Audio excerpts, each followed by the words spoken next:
la Universidad Mayor de San Andrés, la Facultad de Derecho y Ciencias Políticas y Radio San Andrés presentan Yuria Paria, el programa que difunde conocimiento jurídico científico en lenguaje sencillo como herramienta emancipadora de la sociedad. Ya iniciamos con su programa Yura Paria. Bienvenidos a Yura Paria. En este programa hablaremos de libros.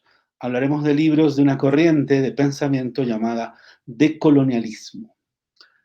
Hace algunos días atrás, en el Instituto de Investigaciones, Seminarios y Tesis, llevamos a cabo un seminario internacional de Derecho Constitucional.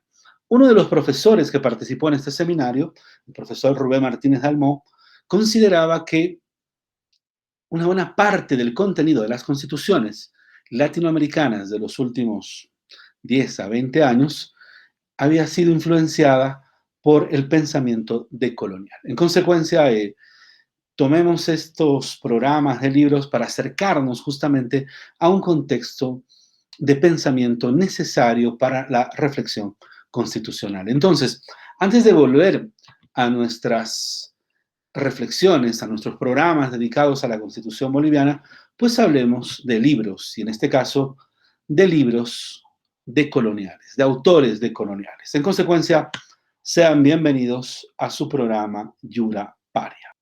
Empecemos, hablemos de algunos libros que consideramos centrales para el pensamiento decolonial. Empecemos con los pensadores de una pequeña islita que queda en Centroamérica, que es la isla de la Martinica. Allí podemos encontrar a dos pensadores importantísimos, dos pensadores centrales para la descolonización. El primero se llama Aimé Césaire, es uno de los autores o pensadores de color más importantes y que pone en cuestionamiento justamente el hecho colonial. Su libro, uno de los libros más importantes, se llama Discurso sobre el colonialismo, de la editorial ACAL, la editorial española. En esta edición se viene acompañada de distintos estudios y comentarios que se realiza a la obra de Aimé Césaire. Está presente en la inauguración Immanuel Wallerstein, por ejemplo, y hay comentarios de Ramón Grossfogel, de Nelson Maldonado Torres y de Walter Mignolo, justamente a este texto llamado Discurso sobre el colonialismo. ¿Qué es lo que plantea Césaire? Césaire nos sitúa en un determinado momento, el momento después de la Segunda Guerra Mundial, el momento en el cual se está creando las Naciones Unidas, el momento en el cual se está dando a luz a la Declaración de Derechos Humanos de 1948. Césaire señala de que la indignación que siente Europa frente a lo que hizo Hitler, a lo que hicieron los nazis a los judíos, esa misma indignación debería de sentir la humanidad respecto a lo que los europeos le hacen en sí a sus colonias, respecto a lo que Europa le hace en sí a lo no europeo. En particular, a las prácticas coloniales en el África, a las prácticas coloniales en la India y a las prácticas coloniales en América. En ese sentido, Aimé Césaire señala de que así como los europeos se indignaron con los nazis y con su comportamiento respecto a los judíos, con esa forma de infravalorar a los judíos, de quitarles su humanidad, bueno, también deberían indignarse porque ellos mismos vinieron haciendo esto en sus empresas coloniales.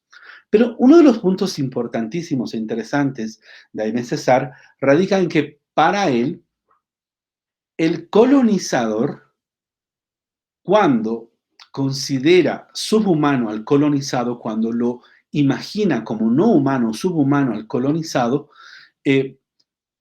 empieza, podríamos decir, a perder su humanidad. Es decir, el que pierde su humanidad no es el colonizado, sino es el colonizador. El colonizador, en el momento en el cual lleva la esclavitud, lleva la subalternidad al colonizado, ese es el momento en el cual el colonizador, el europeo, se desfigura y se convierte casi en un animal. Esta primera valoración es importante, es decir, ¿qué efectos genera la colonización? Bueno, los efectos más duros están en el colonizador va perdiendo su humanidad. ¿Y qué es lo que propone en sí Jaime César. Lo que propone es que este sentimiento de indignación que acompañó el juzgamiento de los nazis debería ser el mismo sentimiento de indignación respecto al hecho colonial y que la descolonización es necesaria para volver a otorgar a la humanidad justamente el sentimiento de dignidad que fue arrebatada por estos procesos y por estas empresas de esclavitud. Jaime César, como les decía, es un pensador de color, es un pensador negro, que está pensando en cómo llevar a cabo una reivindicación ideológica que nos lleve en sí a procesos de descolonización. Junto con el discurso sobre el colonialismo, en este libro uno puede encontrar el discurso sobre la negritud, el discurso sobre la negritud, que es un texto también importantísimo, es un texto también fundamental. Jaime César va a introducir en el discurso sobre la negritud la idea y la noción de corpo-experiencia. ¿Cuál es la idea de la corpo-experiencia? Que solamente aquel cuerpo que vive, que experimenta la discriminación, la violencia, la subalternidad, es el que puede dar cuenta del hecho colonial y del colonialismo. Dicho de otra manera, un hombre blanco, europeo, puede leer, puede ilustrarse, puede imaginarse el hecho colonial, pero jamás va a poderlo sentir. ¿Por qué? Porque esta condición de sentir la colonialidad en carne propia es algo que solamente puede darse o solamente puede comprenderlo el negro. Es la idea de la corpo-experiencia.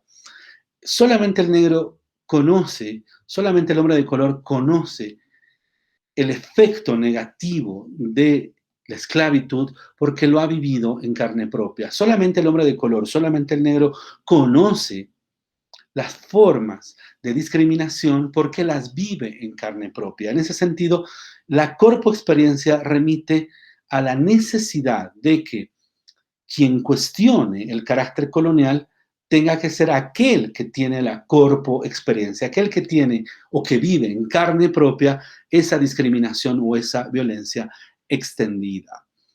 Esta idea de corpoexperiencia también fue útil para determinado feminismo crítico que señalaba y decía que el varón, por mucho que se imagine la violencia a la cual está sometida la mujer en estructuras patriarcales, nunca va a sentir, nunca va a tener la experiencia, la corpoexperiencia de esa violencia. Esa es una violencia que solamente la puede comprender la mujer.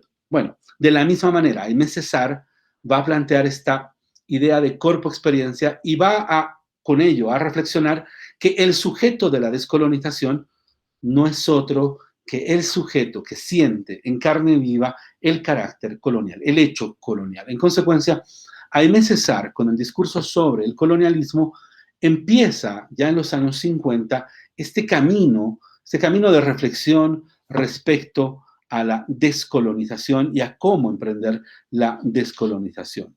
Este libro fue escrito en 1950 y en consecuencia en 1956 fue ya un bestseller, fue ya uno de los libros más leídos y hoy en día es uno de los autores más visitados, Aimé Césaire. El otro pensador de la Martinica, y bueno, yo acá les muestro mi libro que está completamente, ¿qué les puedo decir? Arrugado, leído, subrayado, etcétera, y por ello pues perdió el lomo, ¿no? El libro, y en consecuencia tuve que hacerlo anillar, mi pequeño libro de Frantz Fanon, Los condenados de la tierra. El título del texto, Los condenados de la tierra, es parte de la letra del himno del Internacional, este himno de los izquierdistas europeos. Bueno, Frantz Fanon vuelve a reflexionar sobre el hecho colonial y plantea que si la colonización fue un ejercicio de violencia, la descolonización tendrá que ser también otro ejercicio de violencia. Dicho de otra manera, el colonizado solamente va a alcanzar su descolonización, su autodeterminación, de manera violenta, con la sangre del colonizador. O sea, entonces se convierte en un texto bastante duro, un texto donde Fanon recorre justamente los efectos perversos del orden colonial, pero propone un proceso de descolonización terrible, tremendo, ¿no? Este texto, Los Condenados de la Tierra, es un texto bastante famoso. Bueno, yo lo tengo acá en la editorial del Fondo de Cultura Económica, pero es bastante famoso porque el texto fue apadrinado, podríamos decir, por Jean-Paul Sartre. Jean-Paul Sartre hace el prefacio, hace el prólogo del texto y lo primero que nos llama la atención es de que este no es un texto dirigido a los europeos, este es un texto dirigido a los mismos colonizados. Es un texto donde más bien el europeo es tomado como objeto de reflexión.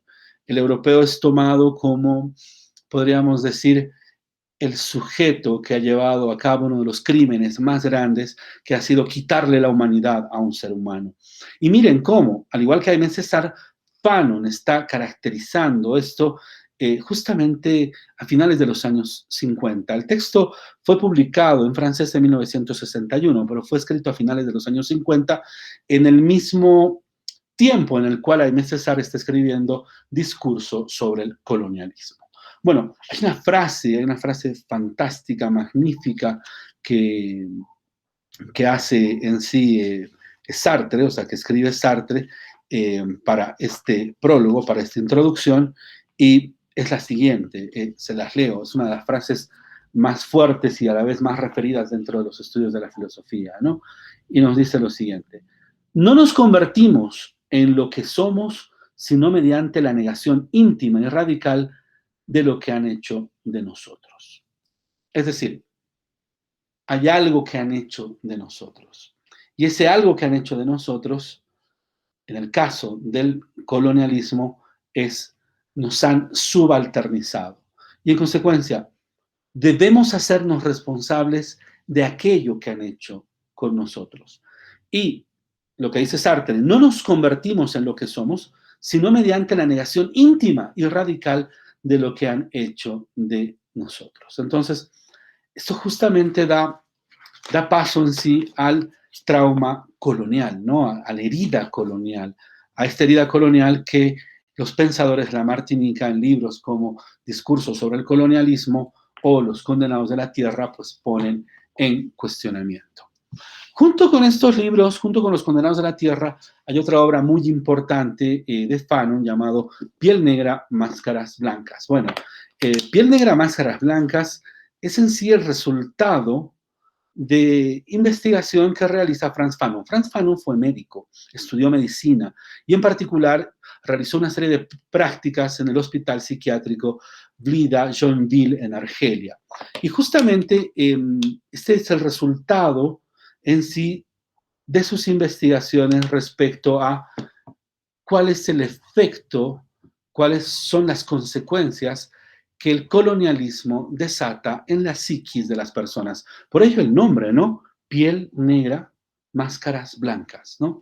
Esta idea o noción de, podríamos decir, de esconder la piel negra, intentar asumir un comportamiento de blanco, de blanquitud, como una forma, una muestra de civilización. Bueno, es algo que también vamos a verlo enseguida con otro autor, un autor ecuatoriano llamado Bolívar Echeverría, y un libro fantástico que se llama Modernidad y Blanquitud. Pero antes de pasar a los pensadores de la Martinica, Piel Negra y Máscaras Blancas es básicamente uno de los textos más importantes, uno de los textos más leídos por distintos movimientos políticos de la población afrodescendiente, ¿no? En particular, el mundo de los Black Panthers, pasando por los movimientos de liberación en Argelia, en África, tomaron el texto Piel Negra y Máscaras Blancas como un texto fundamental. Entonces, un poco de contexto para ir cerrando esta idea de los pensadores de la Martinica. Escriben, después de la Segunda Guerra Mundial, escriben como parte de los procesos de descolonización que se empiezan a suceder tanto en la India. No se olviden que la India va a tener una constitución en 1950, es la constitución en la cual se señala que la India es un estado de estados, una de las primeras constituciones multiculturales, periodo de los años 60, 70, donde Argelia va a buscar la descolonización, la salida de la empresa colonial francesa, y bueno, el África que también va a buscar que tanto ingleses como belgas vayan abandonando en sí su presencia colonial. Entonces, estos autores escriben en este contexto, el contexto después de la Segunda Guerra Mundial, el contexto de descolonización. Son autores que van a caracterizar el carácter, o van a hablar del carácter colonial de las personas de color, de los negros. En consecuencia, estamos hablando de pensadores de la negritud, ¿no? Las condiciones de pensamiento de la subalternidad de las personas de color. Y en consecuencia hay una referencia constante al hecho trágico de la esclavitud y de sus efectos. Las empresas coloniales de esclavitud que, por ejemplo, llevaron a que en América Latina, de cada 10 latinoamericanos, por lo menos 4, hablamos de un 40% de la población, sean de color, sean negros, sean población afrodescendiente. En Bolivia la población afrodescendiente es importante, pero tal vez no tan numerosa como lo puede ser en Brasil, como lo puede ser en Colombia, como lo puede ser también en Argentina, pero en Bolivia es una población importante y bueno, ya veremos en los próximos programas de qué manera la Constitución boliviana ha hecho un reconocimiento como parte del pueblo boliviano a la población afrodescendiente, a la población afroboliviana y las formas y maneras en las cuales les ha reconocido derechos. Acá un paréntesis muy básico. Muchas veces se pensaba si se puede aplicar con la población negra los derechos de pueblos indígenas. Y la discusión giraba en torno a que la población negra no es una población originaria, más bien es una población migrante, pero no es una población migrante en el sentido de la empresa colonial. Fueron esclavizados, fueron vueltos objeto y en consecuencia toda la normativa referida al reconocimiento de derechos de poblaciones que fueron subalternizadas puede ser aplicada para la población afrodescendiente. Bueno, hecha esa aclaración, pues cerramos brevemente esta parte de nuestro programa dedicada a los pensadores de la Martinica. Volvemos enseguida con otra corriente de pensamiento. Vamos a hablar de la Escuela de Estudios Subalternos de la India, pero esto enseguida volvemos. La nueva radio universitaria San Andrés. 97.6 FM.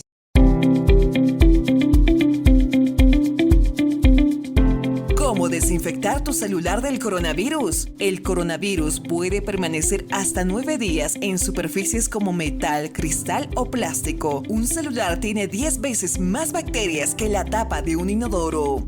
Recomendaciones: limpiar de manera regular teléfonos, computadoras, tablets, etcétera, que se tocan con frecuencia y están cerca de la boca y nariz. Lavarse las manos con agua y jabón cada vez que se deje de utilizar el celular. Limpieza segura: desenchufar y apagar el celular. Se recomienda usar mezcla de agua con alcohol con medidas de la misma proporción. Empapar un paño de gamuza suave y tener otro a mano para secarlo inmediatamente. Evitar alcohol puro sin diluir. Gel desinfectante de manos. Aplicar mucha presión en la pantalla de móvil. Toallitas desmaquillantes limpiacristales. Rociar un líquido directamente en el teléfono.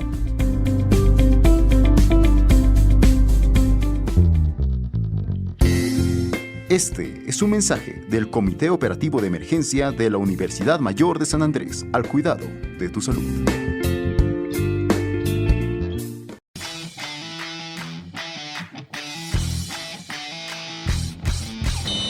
San Andrés Deportes, con la mejor información deportiva. A través del programa te invitamos a ser parte de nuestro equipo, con todo el acontecer del deporte universitario. San Andrés Deportes. La nueva radio universitaria San Andrés. 97.6 FM. Enseguida retornamos con Yuria Paria. Bienvenidos a su programa Yuraparia. Estamos hablando de libros. Estamos hablando de una corriente de pensamiento que hemos llamado decolonial. Bueno, que generalmente se lo llama pensamiento decolonial. Ahora hablaremos de los estudios subalternos de la India, de la Escuela de Estudios Subalternos de la India. ¿Qué entendemos por subalternidad? A mí me parece esta palabra fundamental para comprender a estos pensadores. Alter significa otro, ¿no? Alter significa otredad. Sub significa inferioridad. Entonces, la subalternidad supone el otro inferior. En consecuencia, la Escuela de Estudios Subalternos es la escuela que estudia las formas en las cuales Europa ha considerado inferior y ha determinado la inferioridad de aquello que no es europeo. En particular, los estudios subalternos de la India se concentran en la experiencia británica, la experiencia colonial británica de los siglos XVIII y XIX en la India.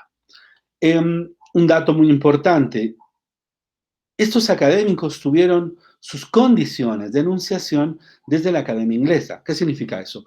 Que fueron pensadores de la India que accedieron a puestos en la Academia Universitaria de Inglaterra, y es a partir de sus puestos en la Academia Universitaria de Inglaterra que empiezan la crítica en sí a Europa, la crítica en sí al eurocentrismo, a esta especie de hegemonía del conocimiento europeo. En consecuencia, los estudios subalternos de la India tienen esta condición curiosa, ¿no? Son críticos al pensamiento europeo, pero tienen la condición de posibilidad de enunciar esa crítica desde el centro universitario europeo, ¿no?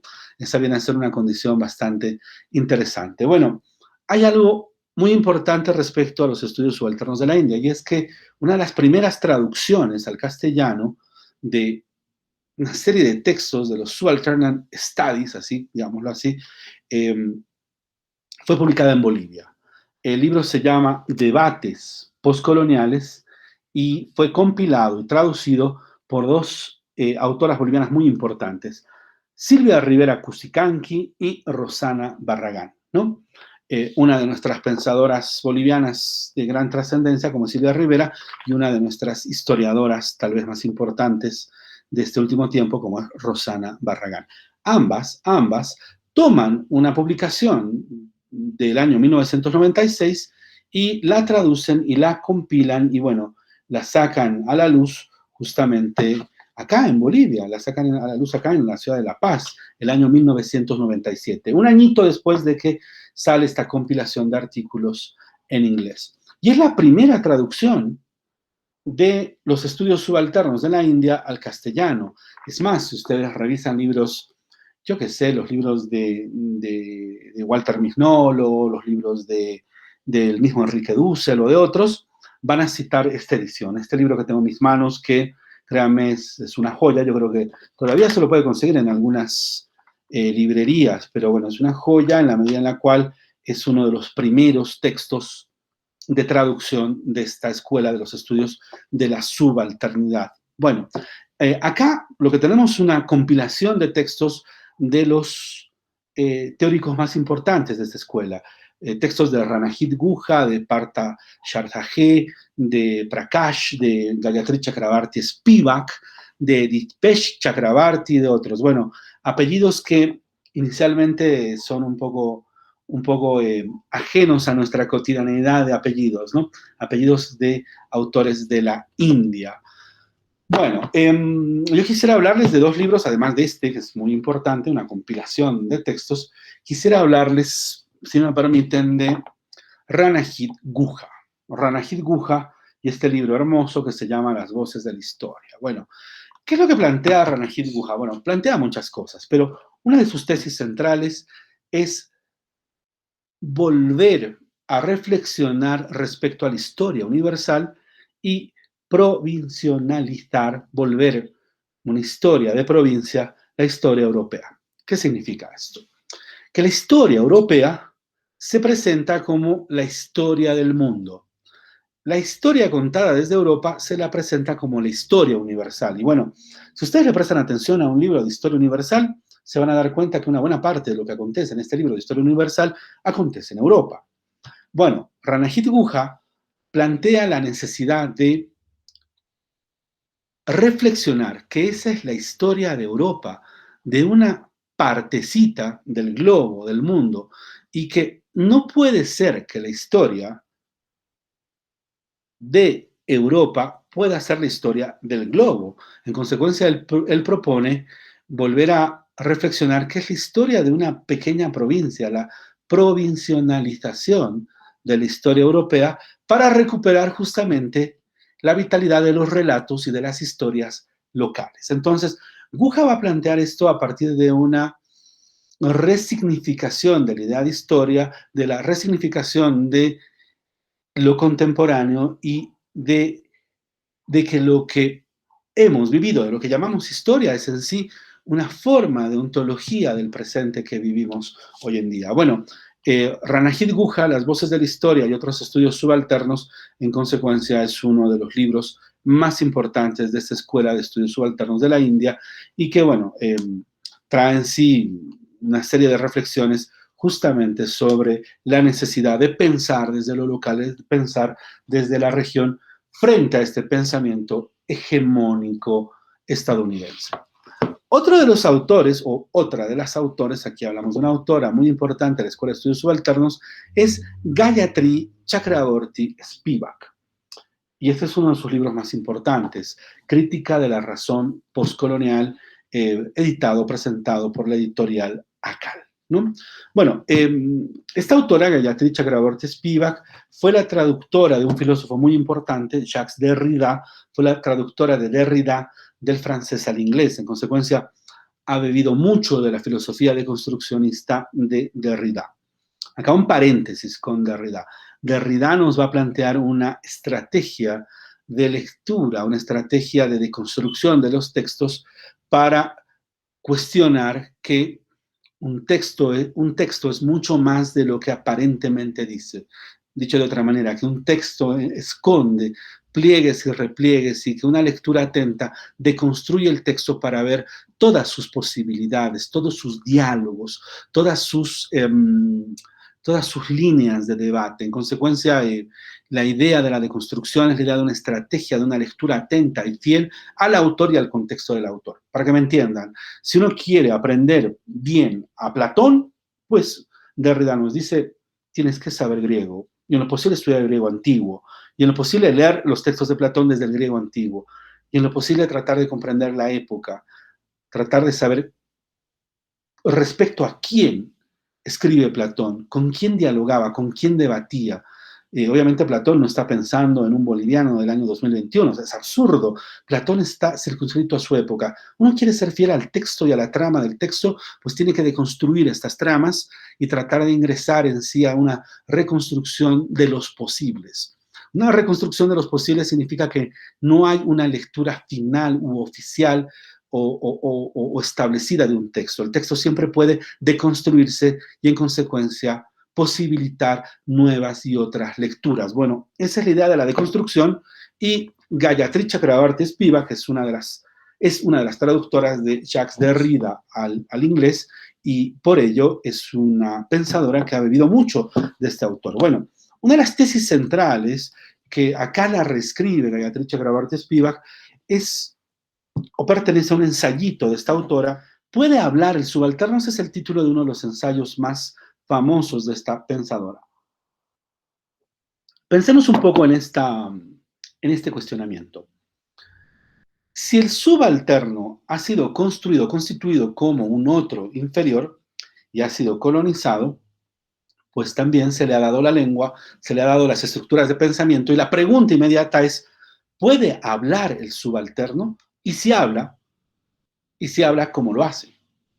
¿Con qué lenguaje, con qué categorías lo hace? Entonces, este ensayo en sí pone en cuestionamiento las condiciones de enunciar, de decir, de decibilidad que estarían detrás justamente de la constitución del orden subalterno. Vayamos a una consideración jurídica o constitucional. En la Constitución boliviana, por ejemplo, se habla de indígena, originario, campesino. Pero campesino es la manera o la forma en la cual, post-revolución de 1952, se llamó a lo indígena. El discurso de Víctor Paz Estenssoro, ¿no? Ya no hablamos más de indígenas, sino hablamos de campesinos. Miren la tensión de la palabra campesino al punto que la Confederación Sindical Única de Trabajadores Campesinos de Bolivia, que reunía en sí a la subjetividad indígena, pues no adopta el término indígena, sino adopta el término campesino. Entonces, campesino es una forma, es parte de este lenguaje de la subalternidad, es parte de la forma en la cual el no indígena se refiere al indígena, lo llama campesino. De la misma manera, la forma en la cual el español llamó a esta otra edad fue indio y obviamente después indígena. La idea de indio era porque pensó el español, y en particular Colón, que llegó a la India. Y esto lo mantuvo en cierto sentido durante mucho tiempo. No se olviden del Consejo de Indias, ¿no? Y originario, del origen, ¿no? Que es el primero, lo primitivo, el origen, son formas en las cuales el que no es originario, el que no es indígena, llama justamente a esta alteridad, llama justamente a esta otra edad. Lo llama campesino, lo llama indígena, lo llama originario. En consecuencia, si habla el subalterno, ¿cómo puede hablar? ¿Cuáles son las condiciones de decibilidad de este subalterno? Y bueno, la Escuela de Estudios Subalternos de la India, y esto es muy importante enfatizarlo, problematiza la situación colonial que se sucede entre los siglos XVIII y XIX por la experiencia británica en la India, ¿no?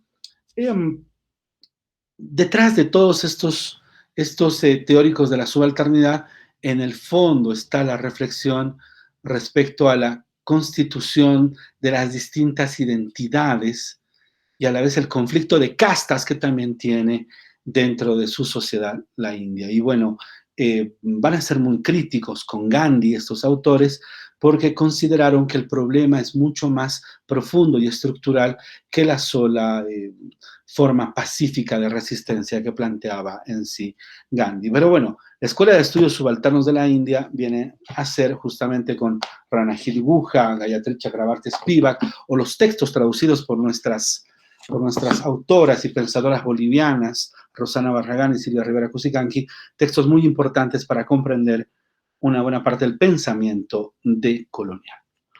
Vamos a una pausa para hablar enseguida de otra corriente de pensamiento, y vamos a revisar también libros de esta corriente de pensamiento. Vamos a la pausa. Enseguida retornamos con Yuria Paria. La nueva radio universitaria San Andrés. 97.6 FM.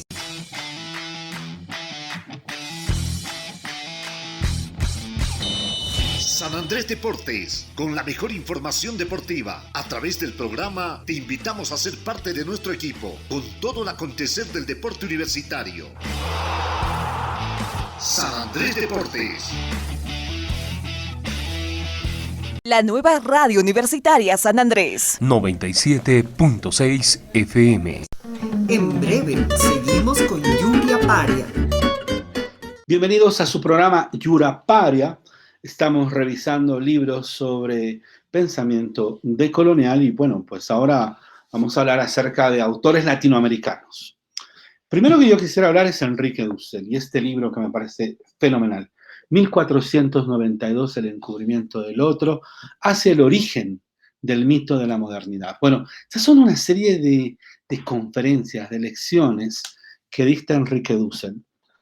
Las tesis centrales de Dussel, bueno, son varias, pero algunas de las más importantes y conocidas son que los europeos no descubrieron América, muy por encima de que podamos discutir acerca de ese descubrimiento, porque, vamos, hay una serie de aportes historiográficos que señalan que el continente era conocido antes de la llegada de Colón. Los europeos no les interesaba descubrir América. En realidad, ellos buscaban una nueva ruta hacia las Indias y nunca tuvieron ninguna intención cognitiva de descubrir nada. Lo que ellos buscaban era una ruta alternativa hacia las Indias, y cuando llegaron a lo que hoy en día conocemos como América, pues ni siquiera se dieron cuenta que estaban llegando a un otro continente. Simple y llanamente pensaron que era la India, así de sencillo, las Indias. Y en consecuencia, nos dice Dussel, no hubo descubrimiento de América, sino lo que hubo fue encubrimiento de América.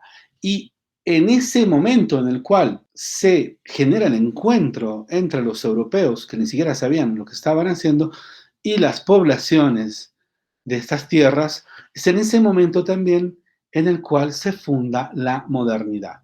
Para Dussel, la modernidad se funda en el momento en el cual el europeo se encuentra con un otro, con una alteridad, y se trata de reafirmar a sí mismo como centro y como sujeto moderno. Se trata de reafirmar para sí como el contemporáneo. Y lanza a una buena parte de la población del mundo, ni siquiera solamente del planeta, del mundo, a una falta de contemporaneidad, a una ausencia de contemporaneidad. ¿Por qué? Porque son llamados pueblos que viven en el pasado, pueblos primitivos.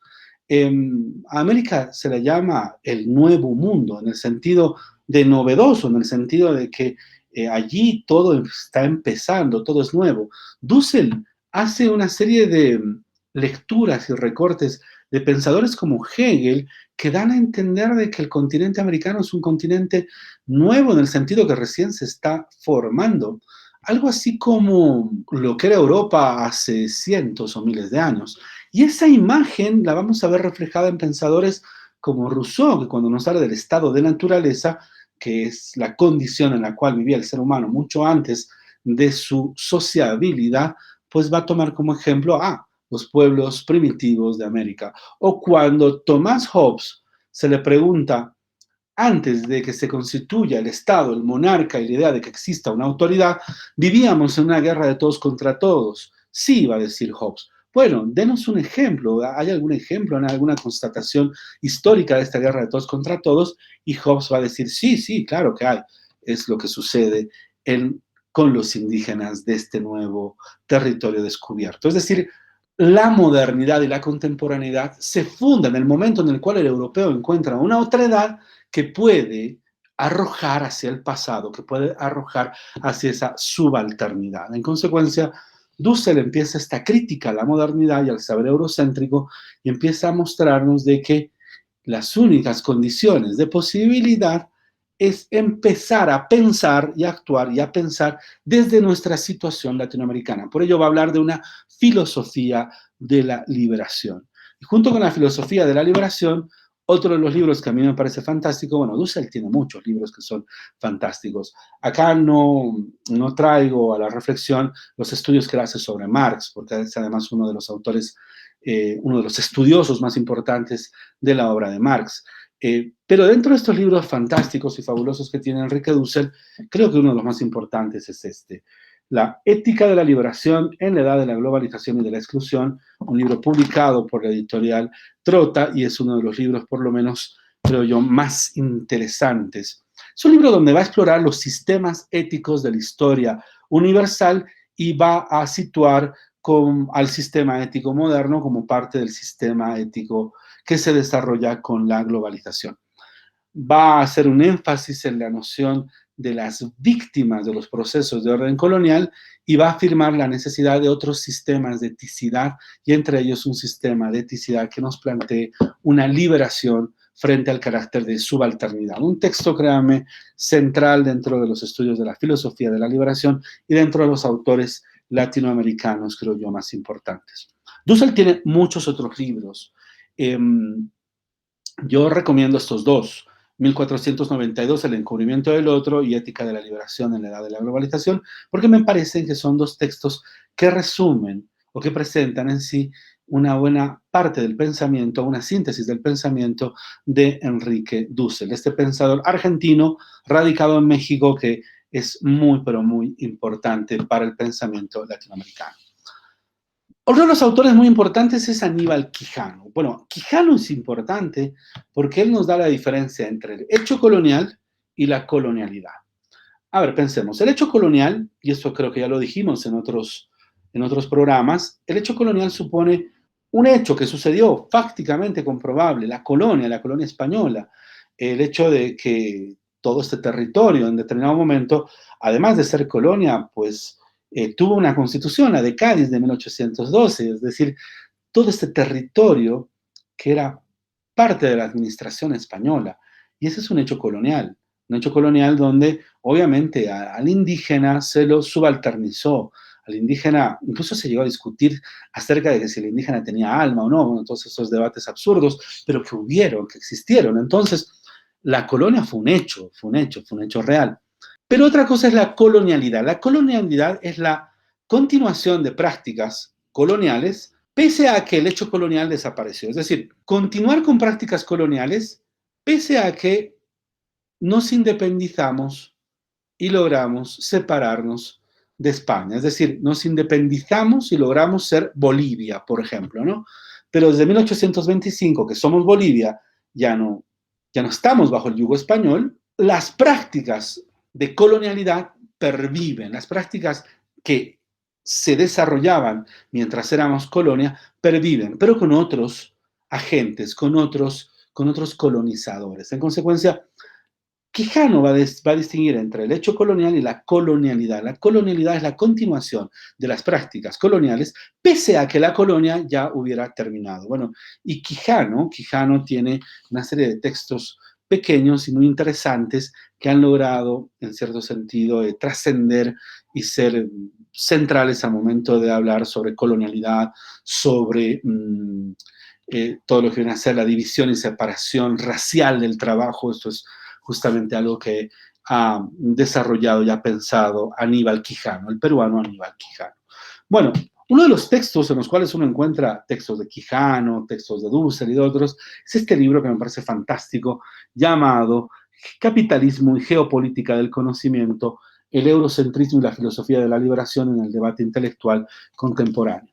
Yo creo que para una persona que quiere introducirse al pensamiento decolonial, este libro, Capitalismo y Geopolítica del Conocimiento, es un libro importantísimo. ¿Por qué? Porque trae una serie de artículos, trae un artículo hermoso de Dussel, donde justamente nos va a hablar del encubrimiento de América, otro artículo hermoso de Wallerstein, donde nos va a hablar acerca de por qué en determinado momento el capitalismo aflora a partir de empresas coloniales, textos fantásticos de Aníbal Quijano, donde nos va a plantear la diferencia entre el hecho colonial y la colonialidad, y bueno, textos también de Chakrabarty, de esta escuela de estudios subalternos de la India, de Slavoj Žižek y de pensadores del África como Chukwudi. Chukwudi es uno de los autores que ha cuestionado y ha empezado a hacer una revisión del racismo intrínseco en pensadores como Hegel o como Kant.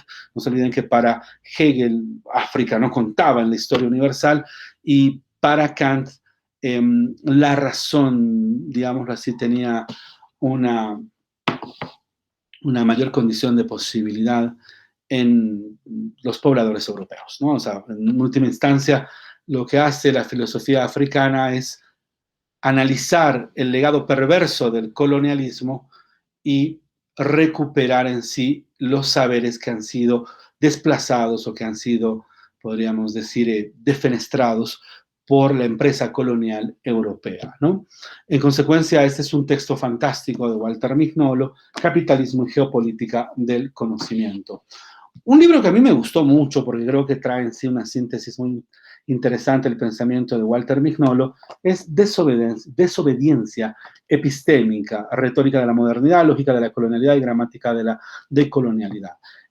Lo siento, este libro, como una especie de resumen del pensamiento de Mignolo, pero a la vez de los aportes de otra serie de intelectuales que están en este movimiento decolonial, tanto de Ramón Grossfogel, Edgardo Lander, Castro Gómez y otros, ¿no?, que son muy importantes.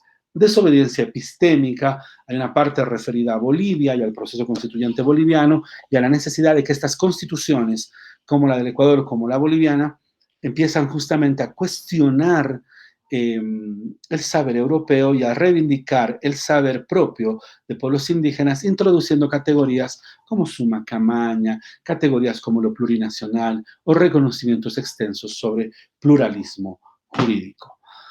Bueno, elementos importantes para estos autores, ¿no? Para estos autores la experiencia colonial empieza en 1492 y no así en el siglo XVIII, como es el caso de las corrientes y autores previamente analizados. Estos autores van a rastrear el hecho colonial desde el descubrimiento de América, desde sus consecuencias, van a cruzar con el problema de la esclavitud. ¿Por qué? Porque gran parte de la empresa colonial también era una empresa de esclavitud, etc. Hay autores fantásticos en este movimiento, como les decía, Ramón Grossfogel vale mucho la pena, Edgardo Lander es otro autor muy importante, y Santiago Castro Gómez creo yo que es uno de los filósofos y pensadores más importantes de Colombia. Y bueno, en Bolivia gran parte de esta escuela, que en cierto sentido está dirigida o capitaneada por Walter Mignolo, en Bolivia tenemos a un pensador boliviano muy importante, Marcelo Fernández. Marcelo Fernández, el que escribió un libro fantástico llamado La Ley del Ayllu. Marcelo Fernández Osco es parte de esta escuela de pensamiento decolonial. Y bueno, la gran Silvia Rivera Cusicanqui, ¿no? Que es también otra pensadora muy importante, muy crítica a Walter Mignolo y muchas veces a estos teóricos, pero todos ellos tratando de reivindicar el saber propio, el saber local, frente a la hegemonía del saber occidental o europeo. Bueno, vayamos a una pequeña pausa y en consecuencia volvemos enseguida para hablar de algunos libros más que me parece que vale la pena echarles una mirada. Volvemos enseguida. Enseguida retornamos con Yuri Aparia. La nueva radio universitaria San Andrés. 97.6 FM. Es tiempo de deportes. Es tiempo de Onda Deportiva. Noticias, novedades, entrevistas, comentarios y puntos de vista en torno al mundo de la actividad muscular en La Paz, El Alto, Bolivia y el mundo. Gonzalo Eduardo Valdivieso Montellano les dice: atención a la afición. El equipo de Onda Deportiva entra en acción. Lunes, martes, miércoles y viernes al mediodía. A través de la radio San Andrés 97.6 FM. La nueva radio universitaria San Andrés. 97.6 FM. En breve, seguimos con Yuri Aparia. Estamos de vuelta con su programa Yuri Aparia. Estamos de vuelta una vez más para hablar acerca de libros. Estamos revisando libros de pensadores decoloniales. Hemos hecho ya referencia a los autores de la Martinica, a la Escuela de Estudios Subalternos de la India y a pensadores latinoamericanos. Bueno, ahora yo quisiera hablarles un poquitito de algunos pensadores que muchas veces no ingresan dentro de estas grandes galerías o catalogaciones. Uno que me parece muy importante es Bolívar Echeverría y este libro fantástico llamado Modernidad y Blanquitud. Bueno, Bolívar Echeverría tiene una influencia muy fuerte de Marx, tiene una influencia muy fuerte de la Escuela de Frankfurt. Él ha trabajado la idea de modernidades barrocas, de que hay distintas formas de modernidad, no solamente la modernidad europea, sino que América Latina tiene un tipo de modernidad y de modernidades barrocas que son modernidades, podríamos decir, exageradas, son modernidades detalladas, son modernidades enmascaradas, podríamos decir, con prácticas completamente barrocas, etc. Pero uno de los libros que a mí me parece más valioso es Modernidad y Blanquitud. Acá en Modernidad y Blanquitud, Bolívar Echeverría sostiene una categoría que me parece hermosa, muy linda, que es la categoría de blanquitud. Es decir, uno de los efectos de la colonización está en rechazar justamente la pertenencia a lo indígena, a lo originario, y en consecuencia empezar a esbozar una serie de prácticas que lo acerquen a uno más a una blanquitud. Si no es de la piel, por lo menos del actuar, por lo menos de las apariencias, del vestir. Cambiarse el apellido es un acto de blanquitud. Utilizar maquillaje excesivo para quitarse el moreno de la piel es parte de la blanquitud. Tratar a toda costa de negar a los antepasados indígenas es también parte de la blanquitud, es decir, una forma de blanquearse, ¿no? Y esta forma de blanquearse supone a la vez una manera de ser, de actuar, de vestir, una manera de acercarse a estudios, yo qué sé, dentro del canon de la academia más europea y en consecuencia irse alejando cada vez más de lo indígena. Entonces, la blanquitud no necesariamente es blanquear el color de la piel, sino es tomar una serie de comportamientos, de hábitos, podríamos decir, del dominante blanco europeo y en consecuencia intentarlas llevar a cabo en nuestra praxis, ¿no? O sea, es decir, un indígena que se cambie el apellido, un indígena que empiece a hablar de manera sofisticada, que pelee constantemente contra cualquier tipo de referencia hacia lo indígena, que cuando alguien le diga, oye, tu papá, tu mamá era indígena, esa persona se moleste y diga, no, te estás equivocando de persona. Entonces, la blanquitud supone un blanquear del comportamiento que puede llegar a la exageración, dice Bolívar Echeverría, de las operaciones estéticas, donde ya las personas buscan reducir el tamaño de su nariz para quitar básicamente el conjunto de elementos de la apariencia indígena y tratarlas de blanquear, de parecerse hacia lo europeo. Bueno, Bolívar Echeverría es un pensador potente y muchos lo consideran como un pensador tan potente como el boliviano Zavaleta Mercado. René Zavaleta Mercado, que tiene una obra también excepcional de pensamiento y de influencia marxista, que se llama Lo Nacional Popular, ¿no? Lo Nacional Popular, una reflexión en sí sobre la historia boliviana y la configuración justamente de esta categoría, lo nacional popular.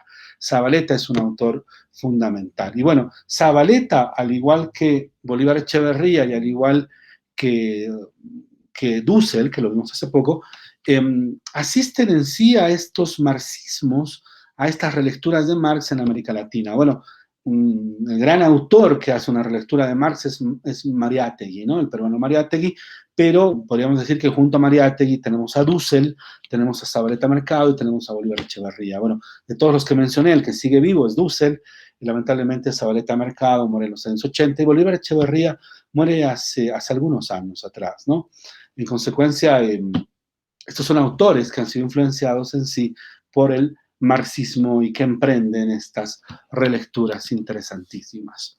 Bueno, termino con algunas referencias igual de libros que me parecen fantásticos, simplemente para mencionarlos. Edward Said, este es un libro fantástico, el libro se llama Orientalismo, de Edward Said, y es un texto que trata sobre los estereotipos y los clichés ideológicos que se refieren al Islam y a los musulmanes. Texto muy importante para ver la forma o la manera en la cual Europa y Norteamérica han caracterizado para todos nosotros una mirada, una forma, un cliché ideológico respecto a lo que son los musulmanes y a lo que es el Islam. Entonces, Said trata de mostrar de que hay una visión colonial en la construcción de la otredad como caricatura, ¿no? Pónganse a pensar cómo miran al Incario, Walt Disney, por ejemplo, con esta película Las locuras del emperador, por ejemplo, ¿no? Esa mirada inocente con el Inca Scout y todo aquello. Son miradas de orden colonial, casi caricaturescas, casi de cliché, y bueno, acá Edward Said se encarga justamente de desmontar y de desarrollar una crítica que me parece muy importante. Otro autor fantástico, ya para ir terminando, es Achille Mbembe, con este texto crítica de la razón negra, donde justamente hace una reflexión desde la filosofía respecto a la consideración que se ha tenido a las culturas de color, a las culturas negras y en sí al continente africano.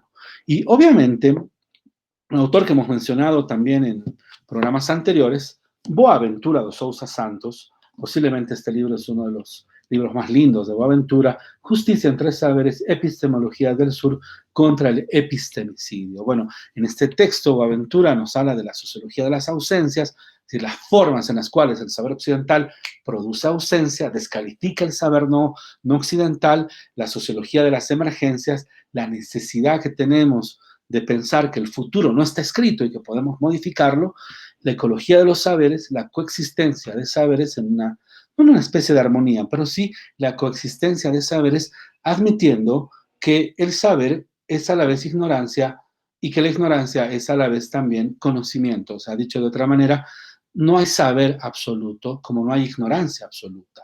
En consecuencia, cada una de ellas se equilibra en esta ecología de los saberes, y la traducción intercultural, que es muy importante para comprender el pluralismo jurídico y la labor de traducción.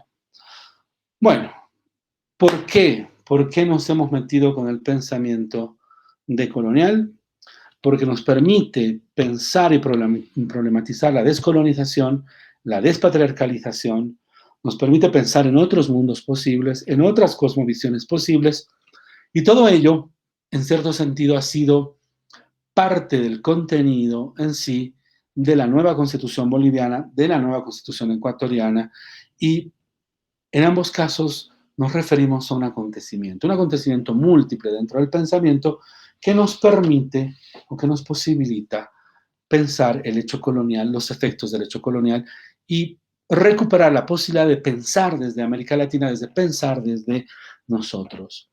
Algunas veces escuchaba de que referirse en sí a autores como Foucault, como Rawls, o como Montesquieu, hablar de la separación y división de poderes, etcétera, o hablar de Ferrajoli, era una mirada demasiado occidental y que no participaba de un léxico decolonial. Bueno, cada cosa, yo creo, en su debido lugar y momento. Ahora hemos dedicado un programa al pensamiento decolonial y a revisar algunos libros que consideramos fundamentales para pensar el colonialismo, la descolonización, el pluralismo jurídico. Y bueno, es simplemente una selección bastante arbitraria, por cierto, de pensadores decoloniales. Bueno, hablemos un poco acerca de lo que vamos a ver en los siguientes programas. Hemos tenido un grupo de programas dedicados a libros, dedicados a llamar la atención sobre algunos textos y autores que nos parecen importantes, y ahora retomamos una vez más a la Constitución. Retomamos una vez más al análisis de la Constitución Política del Estado boliviana y bueno, vamos a analizar desde el proceso constituyente, desde la historia constitucional, los primeros artículos de la Constitución boliviana. Eso es lo que haremos en el siguiente programa de Yura Paria. Es decir, volvemos a la Constitución y tendremos nuevos programas sobre libros, eso es cierto. O sea, más adelante vamos a volver a explorar un área de libros que nos parezcan importantes y valiosos en nuestra reflexión. Muy bien, espero que tengan una muy buena tarde. Nos volvemos a ver el próximo viernes acá en su programa Yura Paria. Muchísimas gracias.